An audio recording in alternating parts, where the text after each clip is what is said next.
only promote the truth.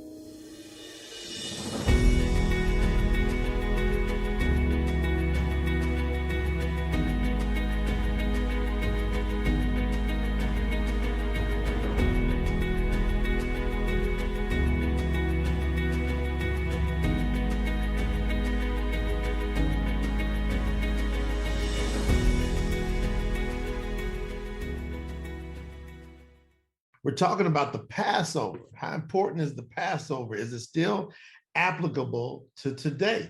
So I'm going to make sure we've got all of our channels going out. I want to welcome everyone from all of our social media channels. We're streaming on Facebook. We'll be broadcasting on YouTube, Instagram. We've got our own page. If you go to promotethetruth.com, where you can always catch all the information. A lot of great stuff there. So I'm gonna get plugged in here where I can pay attention to the comments and feedback and all that kind of good stuff. And as you're coming in, if you happen to be on a live chat, make sure that you post hello, comments, interact. If something inspires you, go ahead and put it in. Whether you're catching the live stream or whether you're on our podcast. You know, we've got an incredible podcast channel that you can get plugged into. Make sure that you join our newsletter. So if you go to promotethetruth.com, scroll to the bottom, you can put in your email. And that way, when we come out with information, any updates, studies, because so many things are happening as the earth is really hitting a crescendo. You know, Yahuwah talked about all these things in the scriptures about how things would come to pass.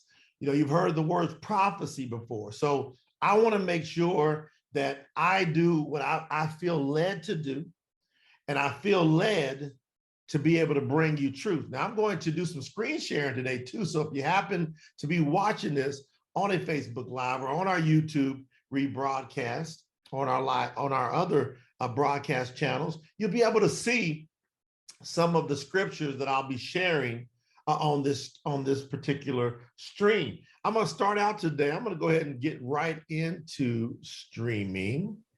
I'm loving this technology, but something really stood out to me before we get into Passover and the importance of it. Is it still available for today? I want to go over to Romans, and I want to look at chapter 9, and I'm going to go to verse 20. Let's go to verse 26, 27. Let's go to verse 27. Romans, and I'm going to see if I can share my screen. And if you see this on the broadcast, I would love if you could let me know if you see in my screen. I'm using the eSource software. I'm pulling from the Scriptures translation, which removed all of the pagan names. So yeah, I can see it's working.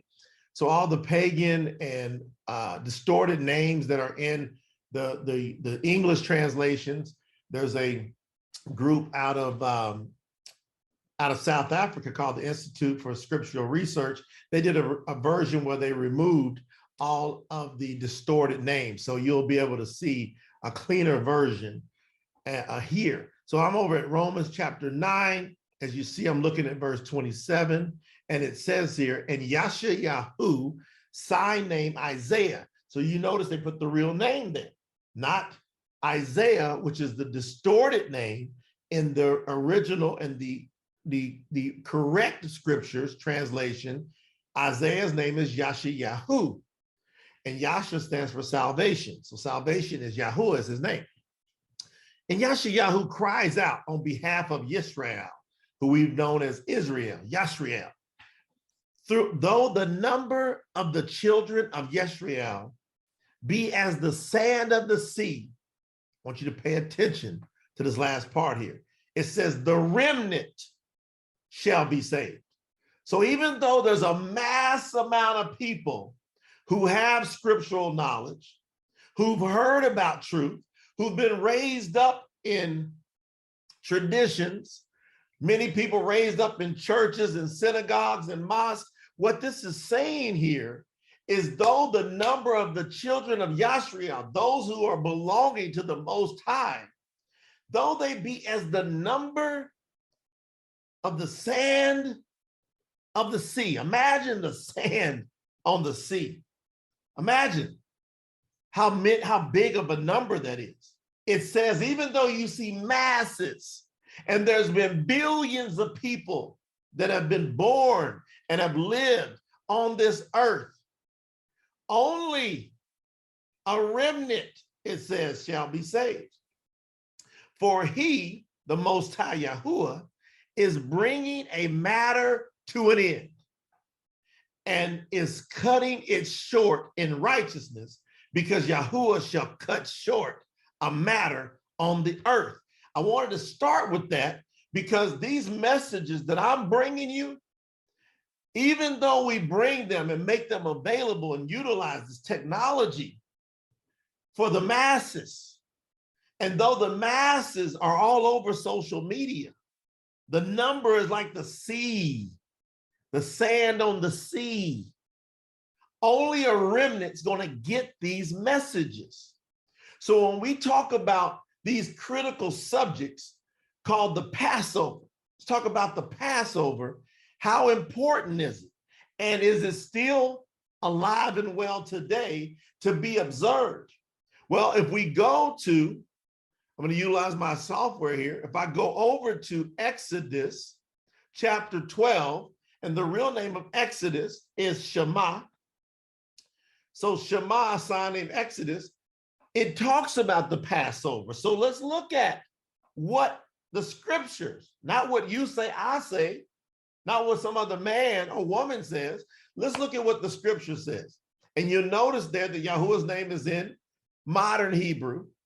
So you see those words there that might look a little foreign to you? That's just modern Hebrew. And Yahuwah spoke. And Yahuwah spoke to Musha, who you know as Moses, and Aaron, his brother, in the land of Mitzrayim, where we get the word misery from, which is known today as Egypt. So, and Yahuwah spoke to Musha and Aaron in the land of Mitzrayim, saying, this new moon is the beginning of new moons. You'll notice that's italicized because the correct translation there would be, is the beginning of new months. So the word moon is comes out of the word moon comes out of the word moon. So this new moon is the beginning of new months for you. It is the first new moon or the first new month of the year for you. This is important right here. And I love the subject of the Passover because the Passover also has a lot of other lessons inside of it. This passage here, Shema, Exodus 12:2, it brings us to calendation. How do we track time? How do we know when time is? Huh? How do we know? Y'all gonna make me button up my shirt and get ready, get down to business here in the word of Yahuwah. I'm getting excited. I love this fact because when I read Shema, Exodus 12:2, it makes me understand. I'm going to do a segue here. I'm going to go to Genesis. Bereshah is the real name. I'm going to go to chapter 1. I'm going to go to verse 14. I'm going to go to Genesis chapter 1. I'm going to scroll down and I'm going to go to verse 14. And Eluah, we get the word here, Elohim, mean the mighty ones. But we know Yahuwah is one. So the correct translation there, again, this is not perfect translation, but it has removed all the pagan and distorted names. And Eluah, meaning the mighty one. Elohim means the mighty ones, gods, plural, right?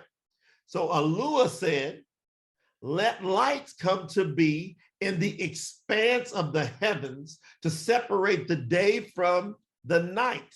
And let them, these two great lights, the sun and the moon, be for what? Signs and appointed times and for days and years.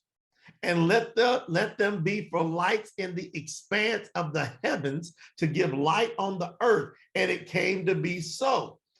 Verse 16, and Eluah made two great lights, the greater light to rule the day and the lesser light to rule the night and the stars. So what's the greater light? The sun. The lesser light, the moon. So he's telling us what these lights are for. Back up to verse 14. They're for signs, for appointed times. Remember that. For days, calendation, for years, calendation. And then we go over to Exodus again. I go back to chapter 12. That's why I like to use the software, because I can spin around real quick, right? Verse 2, this new moon is the beginning of new months, new moons for you. It is the first new moon, new month of the year for you. Verse 3, speak to all the congregation of Israel, saying, on the 10th day of this new moon, each one of them is to take for himself a lamb according to the house of his father, a lamb for the household, a lamb for a household. And if the household is too small for the lamb, let him and his neighbor to his house, next to his house, take it according to the number of the beings, according to each man's need. Make your count for the lamb. What's he saying here? You go take a lamb on which day? The 10th day. Well, which 10th day? Of the first new moon of the new year. It just so happens that this year, that new moon on the Gregorian calendar, so the calendar that you and I are operating under in this current world of things, the way things are in this world, is a Gregorian calendar. It is not, I want to underline, it is not the calendar of creation, of the Creator. So we've got to be wise, study, and utilize the scriptures to teach us about all things, including how to track time. So Yahuwah has told us here that when you see that first new moon, which so happened to happen on the Gregorian calendar this year, it happened to happen here, is lining up, right? Towards the beginning of this Gregorian calendar month. What he's saying is, on the 10th day of this new month, go get a lamb, each of the household, but don't get a lamb that's too much. If your lamb's going to feed more than your household, get your neighbors next to you and pull them in. Don't just go slaughtering a bunch of lambs. Do just enough to feed you and your household. And if that's too much, get your neighbors, pull them in. And when is this to happen? Around the 10th day. I want you to remember these days I'm telling you. If you're taking notes, I want you to write 10th day somewhere and put a circle and an asterisk beside it, because I'm going to come back to it. Okay? Now what we read here in verse 4, and if the household is too small for the lamb, let him and his neighbor next to his house take it according to the number of the beings, according to each man's needs. You make your count for the lamb. Verse 5, let the lamb be a perfect one, a year-old male. Take it from the sheep or from goats. Now I want everybody to pay close attention. And you shall keep it until the 14th day of the same new moon. So how important is it that we know when these new moons are? Because Yahuwah has told us that he's going to utilize these great lights for what? Appointed times. What is the Shabbat? What is the Passover, the Pasah? It is an appointed time. And I'm rocking with you while I get through my notes. I'm making sure we're all on the same page. Okay, so the new moon happened to fall on this Gregorian in 2022 on April the 1st. That was new moon. New moon day starts a new month. Now we go 10 days from then, and we know to grab that lamb. Then it says on the 14th day, the assembly of the congregation of Yashrael shall slay it between the evenings. Now, I'm going to start doing more and more training on the importance of these words, because most people think evening means night. means sunset. It's not true, because the Hebrew word there, that word there can be any time from afternoon until the sun sets. It's not specific to when the sun sets. I'm guaranteeing you that, because you got to get that from the original meaning. That's why it's good to study original languages like I have. So we take that evening, and we know that can be any time from afternoon till the sun sets. So it's saying the assembly shall slay it, that lamb, in the what? Evening, which could be afternoon to sunset. And they shall take some of the blood and put it on the two doorposts and on the lintel, which is the top of the door of the houses where they eat it. And they shall eat the flesh on that night, roasted with, specifically, fire, with unleavened bread and with bitter herbs. They shall eat it. Do not eat it raw. So don't eat the lamb raw. Don't boil it, nor boil it at all with water, but roast it in fire, its head with its legs and its inward parts. Pay attention, because I'm going to bring this all together for you to have you understand how important this is. And do not leave it until the morning. And what remains of it until morning, you are to burn with fire. And this is how you eat it. Your loins girded, meaning have your clothes on, and your sandals on your feet, and your staff in your hand. He's saying, I want you to eat it to be ready. Why is he saying this to Moses, and Aaron? Because after 430 years of slavery in Egypt, Mitzrayim, he's now going to deliver them out of Mitzrayim. He has ran 9 mega plagues upon Pharaoh and the Mitzrayites, the Egyptians. He's ran 9 mega. He's about to, Yahuwah, the Most High, is going to run his 10th mega plague. And he's getting his people prepared and telling them, I'm going to make this a memorial event. This is going to be a spectacular event that will be known for all time. It will never not be known. Even in eternity, this will be talked about. So have your clothes on, your loins girded. That means get your pants. Be ready, your sandals, your staff in your hand, and you shall eat it with haste, means eat it fast. And I shall pass through the land of Mitzrayim on that night, and I shall strike, verse 12, I shall strike all the firstborn in the land of Mitzrayim, Egypt, both man and beast, and on all the mighty ones of Mitzrayim, I shall execute judgment. And then he stamps who's saying it. That's why his name is so important. Notice he says, I am Yahuwah. He signs it. I am Yahuwah. This is what's about to happen. And the blood shall be a sign for you on the houses where you are. And when I see the blood, I shall pass over you. Pasah means to leap, to jump. And if you put the ah in Pasah, pes is to jump. Yahuwah jump. Yahuwah passed over. And when I see the blood, I shall pass over you. And let the plague not come on you to destroy you when I strike the land of Mitzrayim. And this day shall become to you a remembrance.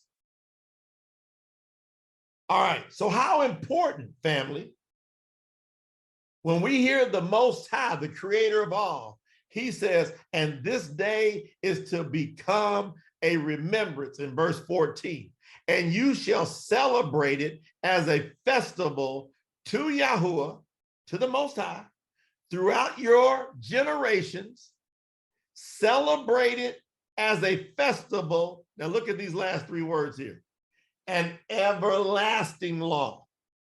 My question to you today, my challenge to you, to me, to all of us, are we still participating in everlasting? Yes.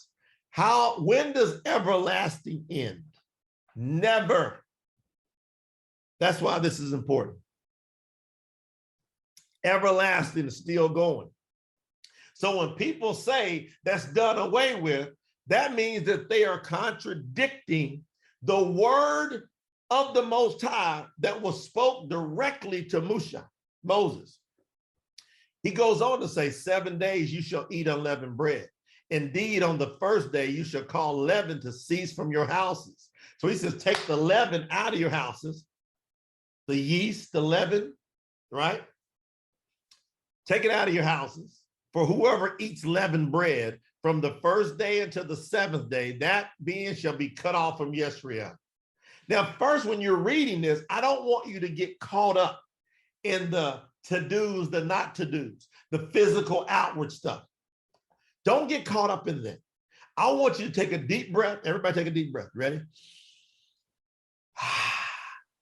Because I'm going to share something with you that can set your spirit, your mind, your soul free.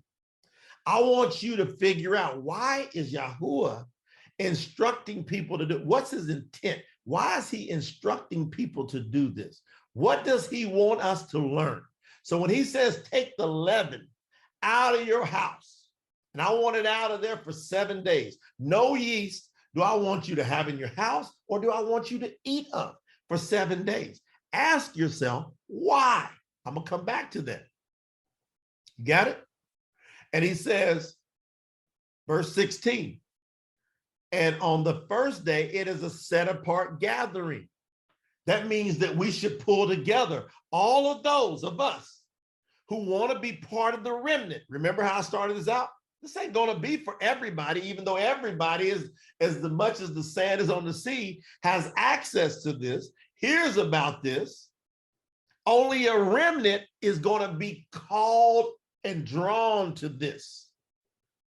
So on the first day is a set apart gathering. All of us that are drawn, we should have a set apart gathering.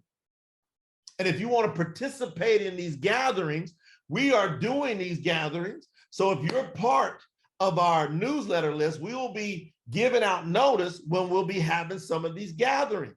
So if you go to promotethetruth.com, scroll to the bottom, join the newsletter, you can say, well, heck, I want to be part of these gatherings. So we'll let you know when Yahuwah calls a set apart gathering for the nation of Yisrael, those set apart remnants, we'll start having some simple gatherings where we come together, we'll share some word, we'll say some prayers, we encourage one another, then we'll get back on to our rest. On the seventh day, he says, verse 16, you have a set apart gathering. So he says you have another one. So on the first day, I want you to know leaven. What's the purpose of leaven? What does it symbolize? It symbolizes sin. I want you to get very conscious of keeping sin out of your house, out of your mind, out of your soul. And on the seventh day, we're going to have another set apart convocation, gathering, to make sure that we say, man, we're so thankful that we got a chance to observe this. Okay. No work at all is done on them. So on these 2 days, Yahuwah is saying, don't work. People say, man, I got a job. I got a job. What's Yahuwah saying? He says, don't work. Are you going to trust him or not? When people come to me and say, I got a job, man, how am I going to be able to not work when Yahuwah told me don't work? But I'm working somewhere where I can't observe these things. By the way, you can't be discriminated against religiously in most free world countries. So keep that side note.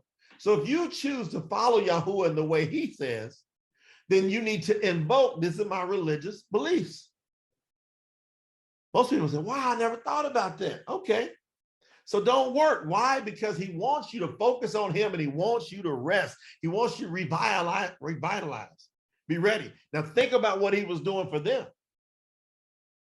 So they go do the Pasah on the evening of the 14th. Today is the 14th day of the new moon. Today, as I'm recording this. So in the evening, it's anytime afternoon, the lamb is killed.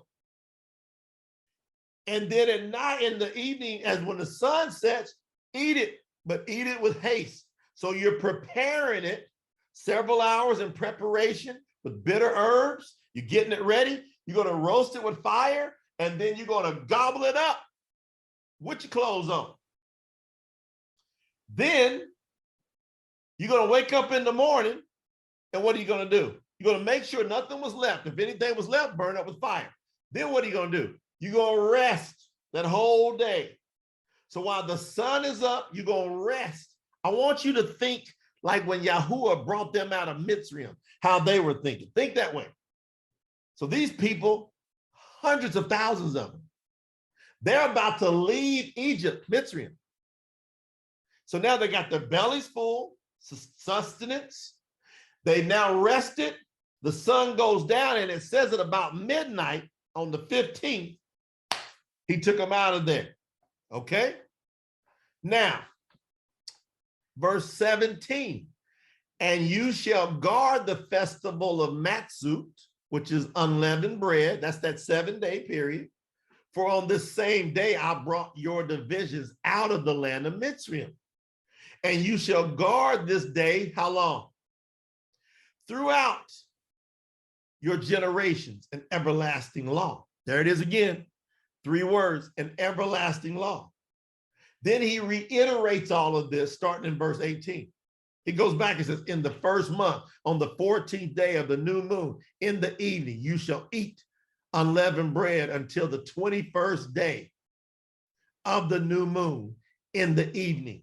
So for that week, for 7 days, no leaven is found in your houses. For if anyone eats what is leavened, that same being shall be cut off from the congregation of Yashriel, whether a sojourner, meaning somebody that's outside of the covenant. He said, if you happen to be there, if somebody's in your house, say, hey, you observe this with me. Or if you're a native of the land, do not eat of that which is leavened, yeast in it. In all of your dwellings, you are to eat unleavened bread. And Musha called for the elders of Israel and said to them, go out and take lambs for yourselves according to your clans and slay the Pasah.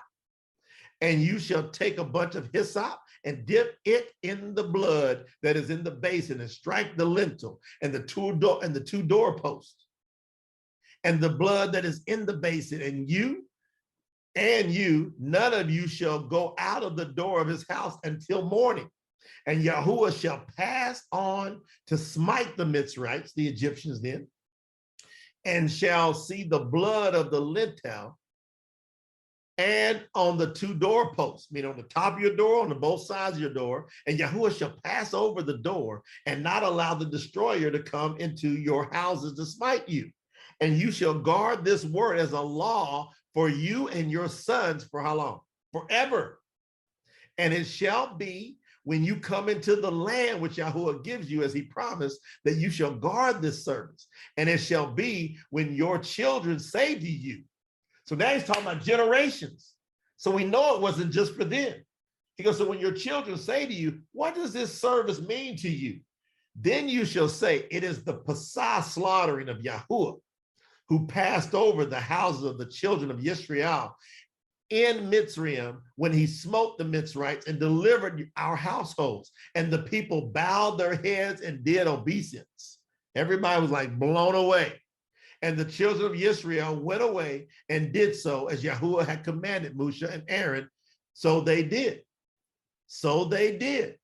Now, let's go over to Deuteronomy, chapter 16.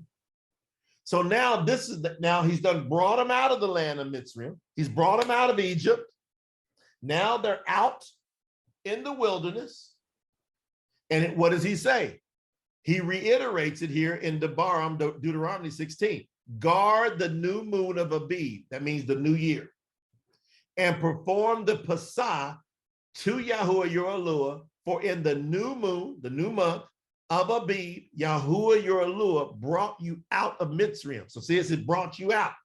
So he's saying, remember, he brought you out by when? By night. So on the night, not the evening, the night of the 15th, tomorrow night, during the day is the Shabbat, the Sabbath, the rest. It's the first day of unleavened bread, the festival of unleavened bread. At night, he took them out of there.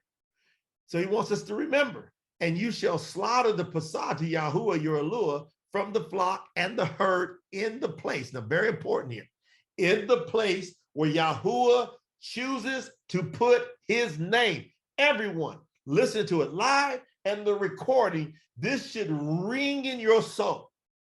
In the place where Yahuwah chooses to put his name.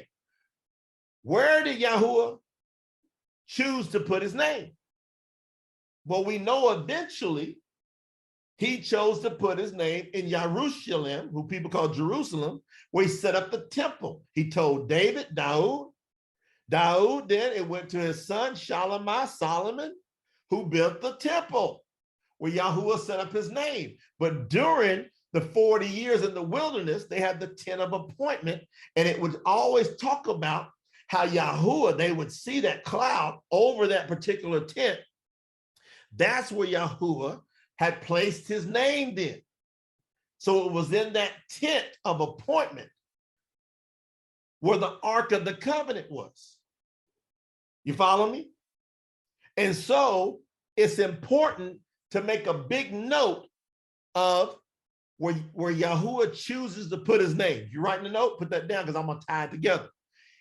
Verse 3, eat no leavened bread with it. For 7 days you eat unleavened bread with it. Bread of affliction, meaning he wants you to be thinking about, staying on point, having no sin in your life. Can you live a sinless life? Yes. It's not what everybody thinks it is. Everybody thinks it's something crazy. It's the 10 commandments. You can do it. You can keep the commandments. You can. Just study them, look at them. You go, I can do this. It's not that difficult. I'll do a training on commandments soon. All right, and you'll see that you can do it. It's easy. Who's ever said that to you? Keeping the commandments is easy. It's just a matter of choice and keeping it simple. All right, because you came out of the land of Mitzrayim in haste, so that you remember the day in which you came out of the land of Mitzrayim, all the days of your life. He said, don't you ever forget this. And no leaven should be seen with you in all your border for 7 days. Neither should any of the meat which you slaughter in the evening on the first day stay all night until the morning. Eat that with haste. Don't save that as, you know how sometimes you go ahead and cook stuff and you put it up and you bring it out as leftovers? Not this meal. All right, you don't do no leftovers on this meal. So only get enough that you need to eat, and that with that particular meal, you're not doing leftovers with it. You are not allowed to slaughter the Pasah within any of your gates which Yahuwah your Elohim gives you. But at the place, here he goes again, at the place where Yahuwah your Elohim chooses to make his name dwell. This is important because most people go, well, hold on here. If I'm supposed to keep the Passover, the Pasah, it's saying here that I need to do it where Yahuwah chooses to make his name dwell, which was what? In the tent of appointment. Then when he set up the temple in Jerusalem, there, let's keep going. Just make a note. There you slaughter the Pasah in the evening at the going down of the sun. At the appointed time, you came out of Mitzrayim, and you shall roast it in the place which Yahuwah your Elohim chooses, and in the morning you shall turn and go to your tents. See? Then you go back home. 6 days you eat unleavened bread, and on the 7th day there is a closing festival to Yahuwah your Elohim. You do no work, so it closes out with praise. You got that? Let's go to Leviticus. Weirikah. We're going to go to Leviticus. The real name is Weirikah. We're going to go to chapter 23, and then we see about the Passover. We got 1, 2, 3, 4, 5 verses about the Passover here. These are the appointed times of Yahuwah. What does that word mean? Oh, these are the appointed times. I'm even going to segue back real quick to Genesis so we all remember. Genesis chapter 1, verse 14, right? And Elohim said, let the lights come to be in the expanse of the heavens to separate the day from the night, and let them be for signs and for what? Appointed times, for days and for years. So now we're here, Leviticus, over in chapter 23, and look what he's saying. These are the appointed times. So now we know that the sun and the moon are directly tied to what? Timekeeping, especially for the appointed times of Yahuwah set apart gatherings, which you are to proclaim at their what? Appointed times. Not when you want to do them, not just when I want to do them. We're talking about when Yahuwah appoints us to do it. He's appointed in the first month, the first new moon, on the 14th day of the new moon of the new year. In the evening, we then do Passover, Pasah, period. Yahuwah said it. Because he's going to say it clearly. Verse 5, in the first new moon, on the 14th day of the new moon, between the evenings, is the Pasah to Yahuwah. And on the 15th day of this new moon, so tomorrow morning, starts the 15th day, when the sun comes up, is the festival of Matzah to Yahuwah. 7 days you eat unleavened bread. On the first day, you have a set apart gathering. We will do that tomorrow. If you want to be a part of that, make sure you're on the email list, and we'll have this set apart gathering. And you know what's so awesome about this at the time of this recording? You have the opportunity, if you're hearing this live now, you have the opportunity to be obedient and get the blessings of Yahuwah, because you can observe all 7 of his feasts this year. For most people, they never knew it. They had no clue. You can be in the remnant of very few people who get it. All right. On the first day, you have a set apart gathering. You do no servile work.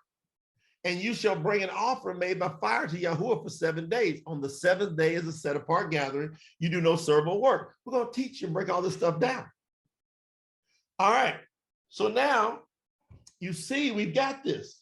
So why is this important when we say, well, is this still today?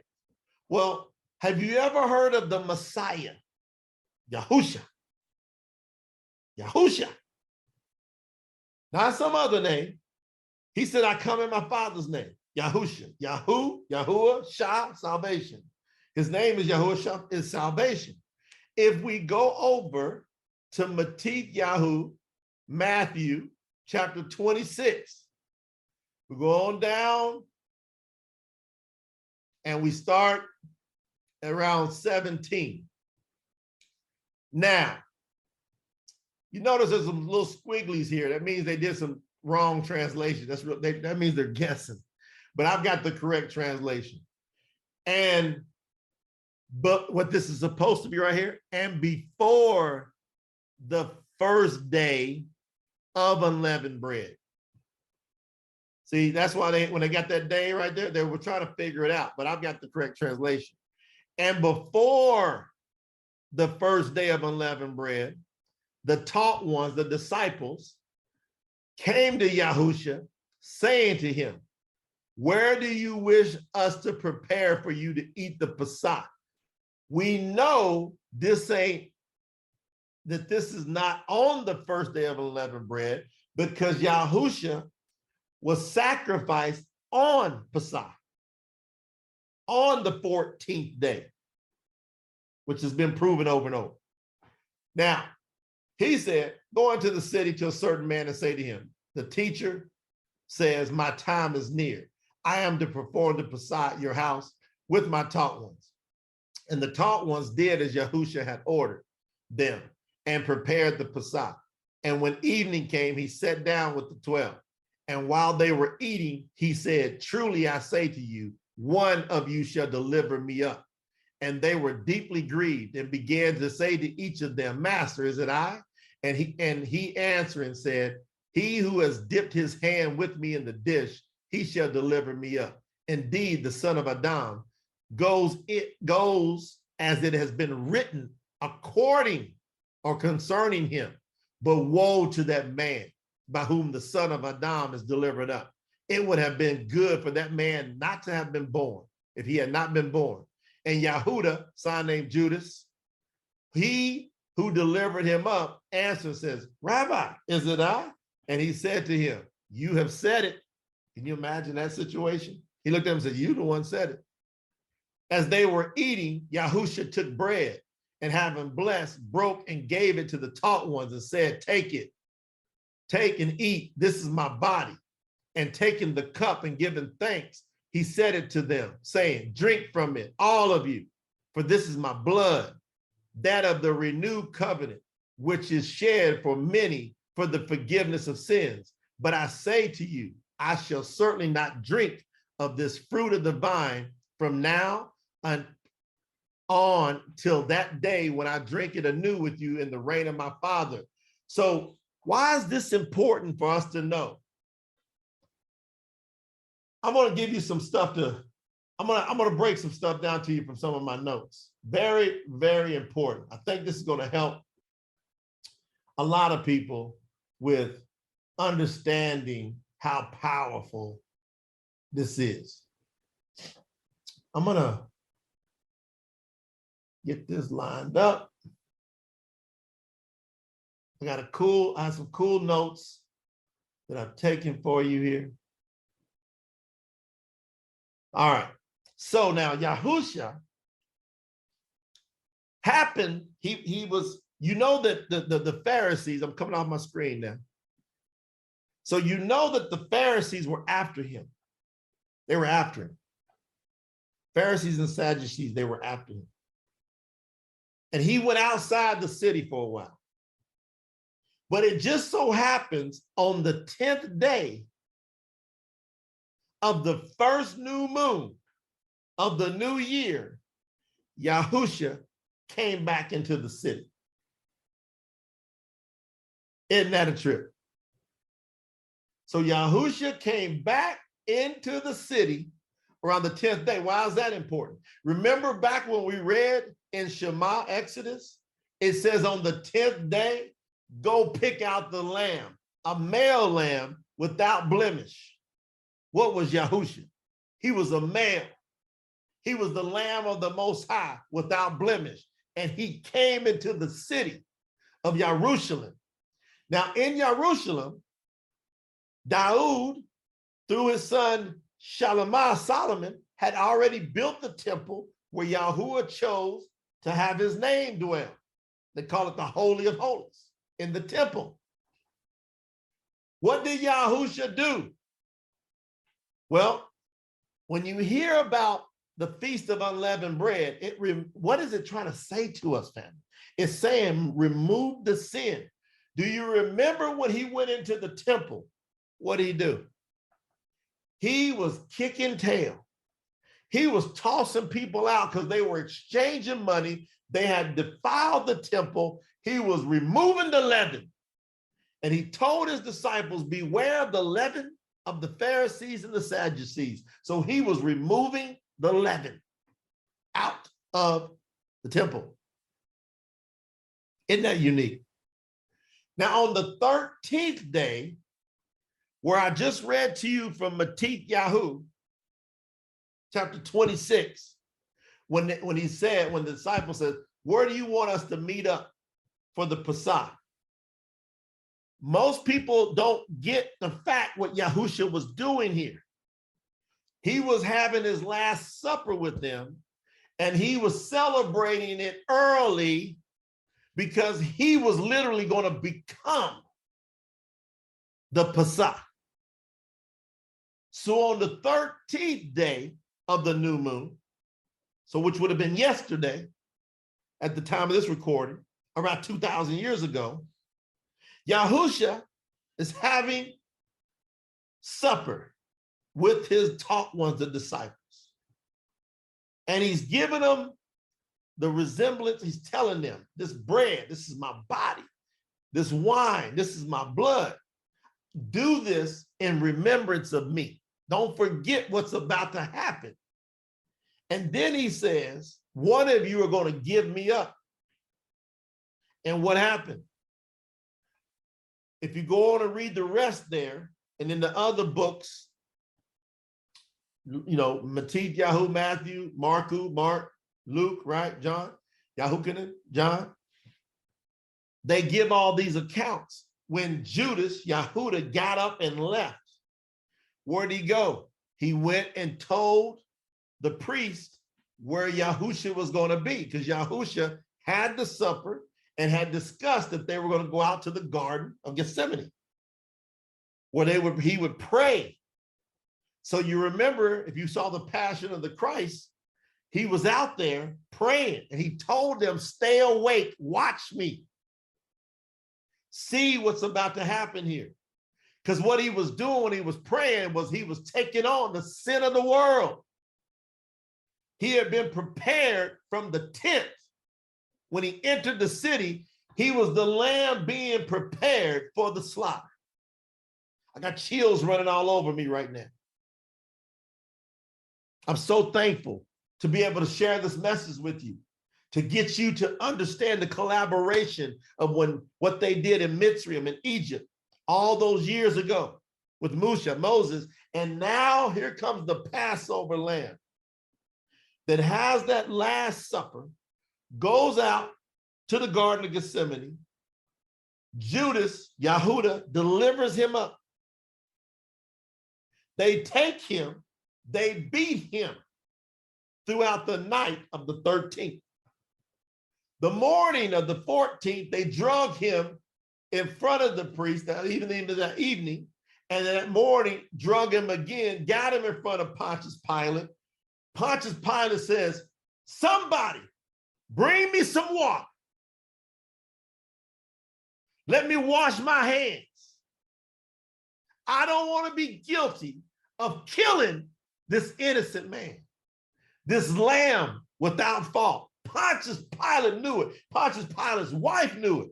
Don't you kill that man. And so remember, on the 14th is the Pasah, when the lamb is slaughtered. And it says in the instructions, when I read to you, it says the children of Yisrael shall slaughter the lamb. So slaughter the lamb on the 14th. When Pontius Pilate brought him up, he thought he came up with a remedy to get out of this. He offered up what he offered up? The crook. And said, you can take this man or you can take Yahusha. And they chose to take the crook, the murderer, the thief. Therefore, the lamb without spot was left alone. They scourged him. And if you watch the Passion of the Christ, I suggest all of you do it, so you understand why you must observe the Passover, the Pasah. If you watch that movie and you get your eyes to not leave the screen, and you don't squint and you don't turn your eyes away, but you stare and you watch how our Savior was ripped to shreds.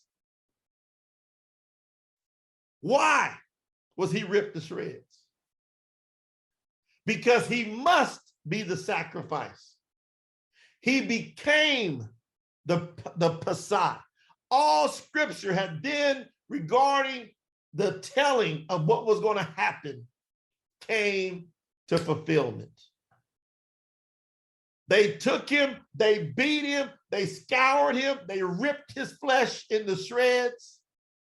They stuck him on a pole, and then he went up and they stuck him there. And after being there several hours, the soldier stuck a sword in his side. You remember that? But when did he stick the sword in his side? Well, after Yahusha says around 3 p.m. they got it estimated. All scholars, everybody that's researched, my research, we're coming to the belief that around 3 p.m. in the afternoon in Jerusalem, he said, it is finished. He gave up. And they did not break his bones. They couldn't believe he died so quick, because they broke the 2 thieves' bones.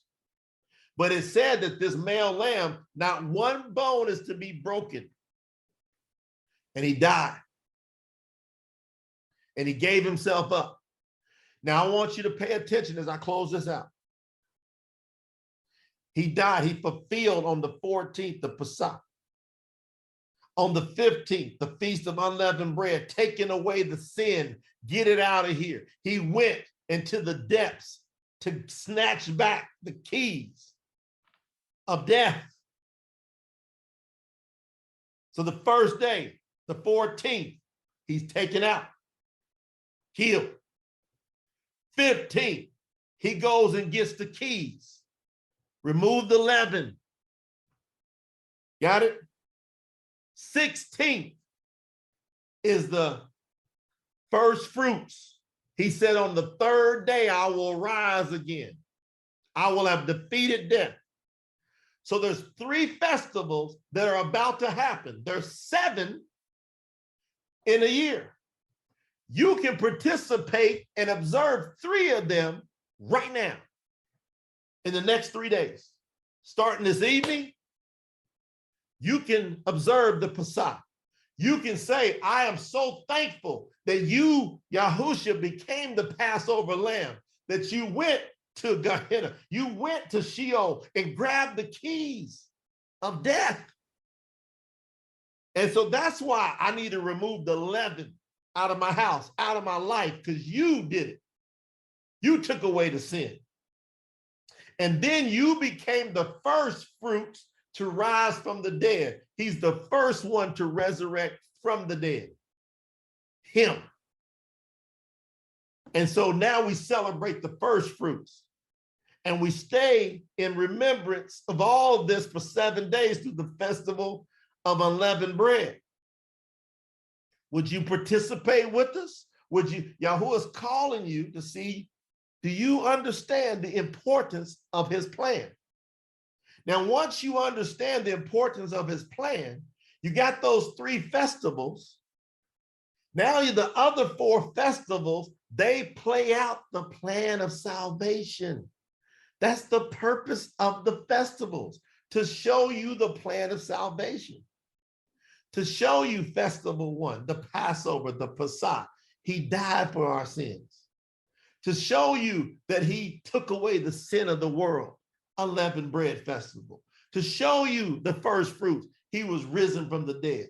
To show you the Feast of Pentecost, the day of Pentecost, where 50 days later, the Spirit he promised, that he says, no longer will I live in temples made by the hands of men. So remember back when I challenged you, when I said, where Yahuwah chooses to place his name, you got to get ready. Because Yahusha said, and John, Yahukin the immerser, John the Baptist said, I'm baptizing you with water, but one who comes after me, whose shoelaces I'm not worthy to untie, he will baptize you and immerse you with fire. And Yahusha says, me and my Father, we will come and make our home with you. No longer do you have to go to a temple or listen to a priest in order to get access. We will come and live in you. That's the purpose of the day of Pentecost. You see the plan of salvation? So now you got the day of Pentecost where he comes and gives you his Spirit. How do you get his Spirit? You call on the name of Yahuwah. That's it. Joel, Yael 2:32 says, all who call on the name of Yahuwah shall be saved. Kappa, Peter, backed it up in Acts 2:21. Acts 2:21, he quotes the prophet Joel and says, all who call on the name of Yahuwah shall be saved. When you read John, Yahukanan, chapter 17, Yahusha tells you that he and his Father are one, and that the Father's name was given and shared with the disciples, and now will be shared with the world. And that's why you're hearing it, because the disciples told somebody who told somebody, and persecution came and they scattered, and they told a few people, and more persecution, and they scattered more and more persecution, but they kept telling people, and that remnant kept hanging on. And now I am a descendant of the remnant. You can be too of the remnant. And when he says in the place where Yahuwah chooses to make his name dwell, now you can see that you are the temple where Yahuwah chooses to make his name dwell. Man, don't you want to run out of here? Woo! That we are the temple. I'll share with you as we close out. I share with you as we close out. I want you to go. We're going to Revelation chapter 14. This proves the point. I'm going to Revelation chapter 14. And look what it says in verse 1. And I looked and I saw a lamb, the Passover lamb has risen.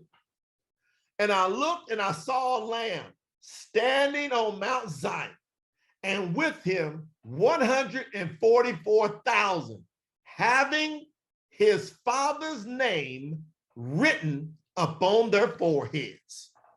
Where he chooses to make his name dwell is up on our foreheads. That Hebrew word means our foremost thoughts. There you have it. Once you got that, now we get into the fall festivals, the last three. We've got the Feast of Trumpets. Why is that important? Because he says he's going to return with a shout, a trumpet. You see it? Now you should see it. And then you got the Day of Atonement, which means we stop, we take the time, and we realize that he's atoned for all of our sins. We're no longer bound by the sinful nature. And then we've got the Feast of Tabernacles, where we spend 7 days outside of our homes. This is so wonderful because he says he's coming back to tabernacle with us, meaning he's going to live among us like he lived with the children back in when he brought them out of Mitzrayim in the wilderness. He says he's coming back with a new heaven, a new earth, and he shall dwell among us. That's why these festivals are so critical. That's why you can't listen to somebody else who's not taking the time to break this down with you like we've done here today. You got to surround yourself by good teaching, not what people tell you just to make you tickle your ears, to make you hear what you want to hear. And it's not that difficult. You should want to do this. This should be great news for you. This way you can break out of organized religion and the traps of the traditions of men who want your money. Yahuwah wants your soul. But to get there, you got to be obedient to him, and it's not difficult. It's just not. It's the commandments, and I'll do a training on the commandments to prove it's not difficult. If you've heard his name, and you've heard his voice, and you've heard his message today, and the Passover is here, and for those of you that miss it, there's a makeup time next month, which I'll cover that. But I want as many people to hear this now to take advantage of it. Then I'll cover the makeup time for the second month. So for those that missed it, but I want to see 1,000, 2,000, 3,000 people at least hear it and take a shot at it. What do you have to lose? See, you're already going to die. And if you're going to die, do you want to remove all the question marks and live in certainty? And people go, well, how can you be certain? The scriptures have proven it out. And the scriptures, I can go with history in the history books and see people who have written to validate these things that have happened. Not a storybook, but a real book. Hopefully this lesson has blessed you today. Hopefully you understand the importance of Pasah and you take advantage of this opportunity to become part of the remnant, become part of the peculiar people. I told my wife today, I said, we're peculiar people. You know, you got all these people involved in organized religion, going through all these traditions. We just are following what the Father said to do, keeping it simple. And that makes us the minority on earth, which is what he said he's coming back for. I love you guys. I appreciate you listening to this message. Share it. Make sure you join our newsletter, promotethetruth.com. At the bottom of the page, you'll see join the newsletter, join for updates, and spread the word. Get people to understand and observe and honor the Passover because Yahusha deserves it. He paid our price. We were separated. No way to get to Yahuwah. No way to get to eternal life, but through him who bore our sins. Love you. Bye-bye. Only promote the truth.